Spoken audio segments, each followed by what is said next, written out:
Today we're going to debunk a very common misconception, one that even I used to believe when I first got into astronomy. Can we see the entire universe with telescopes? It seems logical, right? We have these powerful telescopes like Hubble or the James Webb out in space, capturing stunning images of galaxies, stars, and even black holes. So, why can't we see everything? Well, let's dive into why that's not true. First, let's start with what we can see. The portion of the universe that we can observe is called the observable universe. This is a sphere around Earth that stretches out about 46 billion light years in every direction.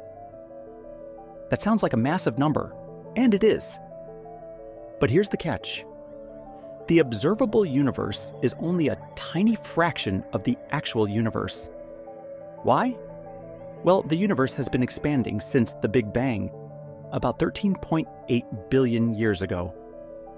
That means some parts of the universe are moving away from us so quickly that the light from those regions hasn't reached us yet. And in many cases, it never will.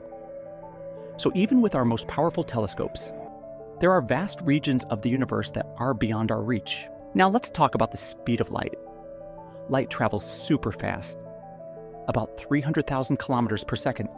But even at that speed, light from distant objects takes millions or billions of years to reach us. This means that the farther we look into space, the farther back in time we're seeing. For example, when we observe the Andromeda galaxy, we're seeing it as it was about 2.5 million years ago. That's mind-blowing, right?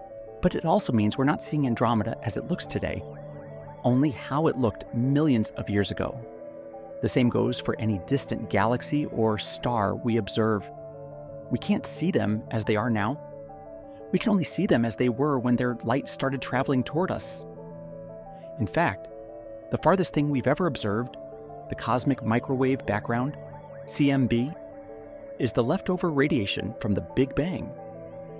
That light has been traveling for almost 13.8 billion years, but we're still seeing it as it was shortly after the universe began. Here's where things get even trickier. The universe is expanding, and not just at a slow pace, it's expanding at an accelerating rate. This means that some galaxies are moving away from us faster than the speed of light. Wait, how can that be, you might ask? Well, it's not that these galaxies are traveling through space faster than light. It's that space itself is stretching. Imagine two dots on a balloon. As you blow up the balloon, the dots move farther apart because the surface of the balloon is expanding. Similarly, space itself is expanding, causing galaxies to move apart from each other. Because of this, there are parts of the universe that are moving away from us so fast that their light will never reach us.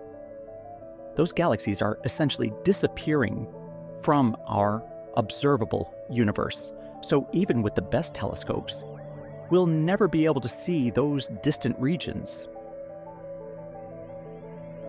We also have something called the cosmic horizon.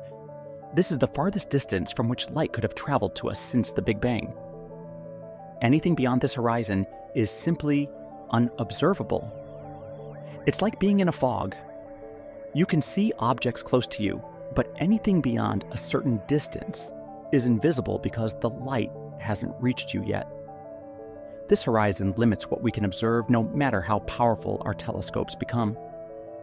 So, the notion that we could one day build a telescope capable of seeing the entire universe? It's scientifically impossible because some parts of the universe are forever beyond our reach. But don't get too disappointed. Just because we can't see everything doesn't mean we won't keep discovering new things. With advancements in technology like the James Webb Space Telescope, we can now observe some of the oldest galaxies ever formed, helping us understand how the universe evolved over billions of years. But in a way, that's what makes astronomy so exciting. There's always something new to discover, and it kept the mysteries of the universe endless. The universe is vast, and while we can't see it all, there's always more to explore. Thanks for joining me on this journey. If you enjoyed the video, Don't forget to like, share, and subscribe. This is Isira from Nalanda College Astronomical Society. And remember, keep looking up.